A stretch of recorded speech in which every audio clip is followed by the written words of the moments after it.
that's a wrap. We did it. Yay. And Tracy said she had to Perfect. go pick up her husband's grandson. I just loved seeing the pictures. Did you all see the picture of her grandson? So adorable. Just so adorable. And that must be John, her son. And there's a picture in the book. Remember me again? Look at him. Yeah. Now he's a daddy. No, no, no. Oh, that's lovely. I know. That's a great picture. It is. I love the little red nose and the little red cheeks. You just know he's been where it's cold outside. Okay, so I see that we did get a couple of extra suggestions for shows. Megan, you came up with a couple of good suggestions. So yeah, I couldn't think of anything at the moment in segment one, but then afterwards I'm like, this would be a really good show if Well, we what have someone. complementary medicine? What does that mean? I just want to make sure I I understand. mean, like vitamins or Okay. those sorts of things. So I If did you 2 can. episodes on functional medicine, but there's always room to learn more. So you think maybe I should have a nutritionist come on and talk about supplements or medications? Yeah, I think supplements could be a good one because just through my own research and working with my cardiologist, I've found out a couple of things, extra stuff that's really helped me, like taking magnesium each day helped to cut down the arrhythmias that I was getting. Had a dietitian on. I've done 2 programs with functional medicine, which was really cool because I learned about grounding. But to have somebody come on and talk about supplements, and I learned something from you, Megan, and that was it's disgusting, but now I forget what it's called. I'm sorry. What's the green tablets? What are those green tablets that you told Oh, me about? spirulina. Spirulina. Oh my gosh. When I feel really, really sick, if I take that for a week, I'm amazed at how much better I feel. I don't feel the need to take it all the time. That's supposed to be some kind of It's superfood, though. But so so what is itchy. that? It's actually, Itchy. for a while, they were trying to produce it commercially here. I don't know whatever happened to it, but it was Can you something write it in the chat? films. Yes. Spirulina. It I was, think it's spirulina, right? I don't know. Spirulina.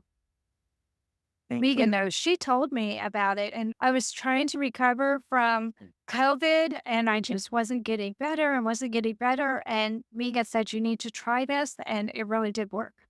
It really did work. So I was really impressed that that worked. Luckily, I don't really have to take it every day, but whenever I start to feel a little sick, I still have my package of 300 tablets. They send you this humongous package.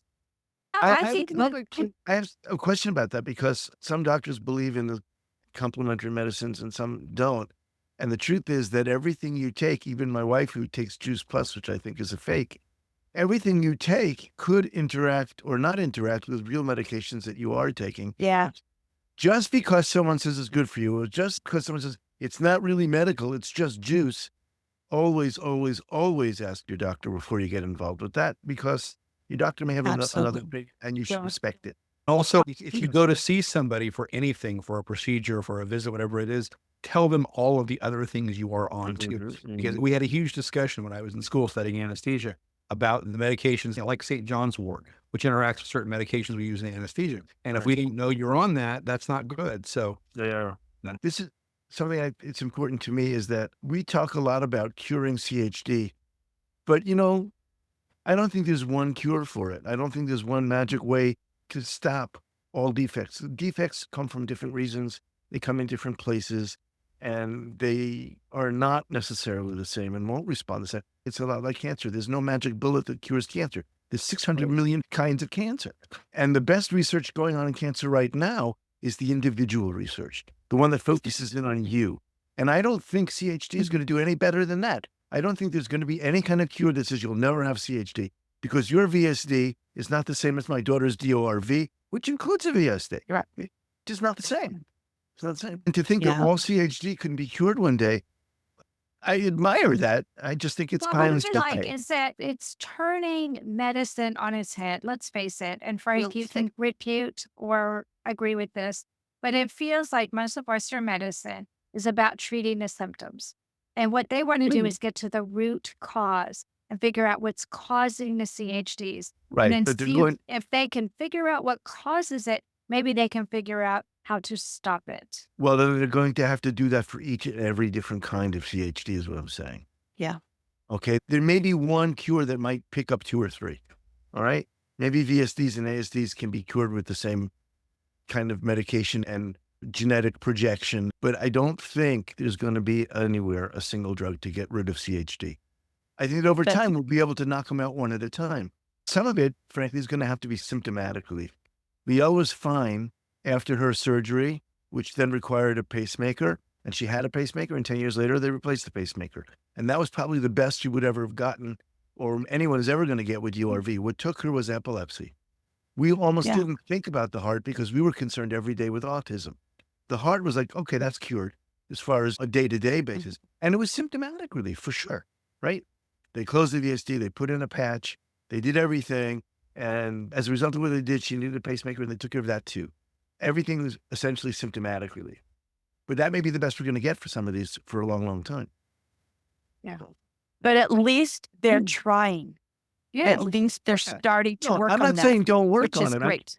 I Oh, didn't yeah, say don't yeah. work on it. I just think it's going to be more like the way they work with cancer. It's going to be individually based. Well, Jessica's CHDs were extreme, very unique. Mhm. That's my So point. I am excited to share some of this data with them. I think that's what they're hoping is that they can find, is there a gene? And if there is, and we find out in utero, is there some way we can turn a Yeah, gene on or turn a but gene off or something like that? But that you're but right. They're you have to look for a million different genes because I what don't think fixes it's a one won't fix million, another. but I No, don't I'm think it's a exaggerating. million. I'm You know? exaggerating, but what fixes one won't fix another. Okay? If there's a fix for DORV, it's not going to be the George fix. I'm not going to do it. There's going to be another one. There has to be one for at least limited groups, if not very, very specific. Well, this was very interesting. And I'm interested to see also the managing fatigue, Megan. That's a really good one that a lot of people could use. I could use that sometimes because now I'm 61 and I get really tired sometimes. Is there something I can do? One thing I have noticed myself is when I wake up and I do Tai Chi or I do yoga, it kind of starts my engine and it really does help me to have a better day, a more productive day. And Yeah, I think there's days I get tired just getting showered and dressed in the morning, but then I have chronic fatigue as a result of longer. Hmm. Mm. Yeah, that's another thing they're going to have to take into account is that we don't only have whatever heart diseases we have other factors that engage that heart disease, right? you're right. Absolutely. And then what Tracy was talking about with the Lyme disease, I had not heard about that before. That knocked That's me over. another. That Yeah. knocked me over. Who would have thunk it? Yeah, that's interesting. Who'd have thunk it? Megan, know I like your suggestions, my love. Do you have a suggestion for what kind of guest might be optimal for doing that kind of show? Not really, no, unfortunately. Okay. But I just thought that could be a really interesting idea. I know that there was some journal article I remember seeing about supplements for heart failure, and they had CoQ10 and a bunch of stuff. So I don't know if there are some researchers or something who would be able to talk about that and whether they'd be able to come on the show. I mean, I could certainly have a look and try reaching out to people, but what I was thinking for that idea was more of like an evidence-based approach to that. Like, what does the research actually say about some of these things? Because I know CoQ10 have been talked about quite a lot, and I actually take that one. I don't know how much it helps, but my thinking is if it even helps a little bit, that's a good thing. Yeah. Yeah, I actually need to ask my doctor about that because I'm taking a statin for cholesterol. So I need to ask my doctor if I need to add that. I hope the answer is no because I take enough pills every day. And actually, one issue that I think would be really important for the CHD community is managing iron deficiency and heart failure, because That's a good one. that's something that my GP about 3 or 4 years ago. She said, "Oh, you've got chronic disease anemia because of your heart failure." And for all this time, I kept getting told that I was anemic and, "Oh, you mustn't be eating right. You must be doing this. You must be doing that wrong." And it just didn't seem to matter what I did to try and improve it. I haven't seen any improvement until I started taking the high-powered iron supplement twice a day with vitamin C. And you need to do all sorts of things like not take it with food or not take it with other medication because that can affect absorption. And it wasn't until I started doing that that it started improving. Oh, wow. I bet there are a lot of people who need to know about that, Nika. Yeah, I'm still Yeah. a little I anemic after never the surgery. chronic disease anemia, but it makes sense when you have a chronic disease and you're stressed and your body is stressed all of the time that it might use up more of that iron. And so you will need more iron. Yeah. Also, with heart failure, it's to do with your circulation. Have you ever heard of Um, this, Frank? Have you ever heard of iron deficiency because of heart failure? Frank works in the EP lab a lot, so he sees a lot of people who are in heart failure. Iron deficiency due to heart failure? I have not. I have not. no, may not be exclusively due to heart failure. I guess they Right. can't rule out everything. All right, Megan, do you have to go or did you want to say something?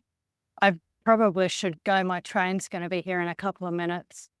We've just I been mean, I walking can. across Brisbane with Megan. I hope you all have a wonderful week. I love you all. Thank you so much. Bye, everybody.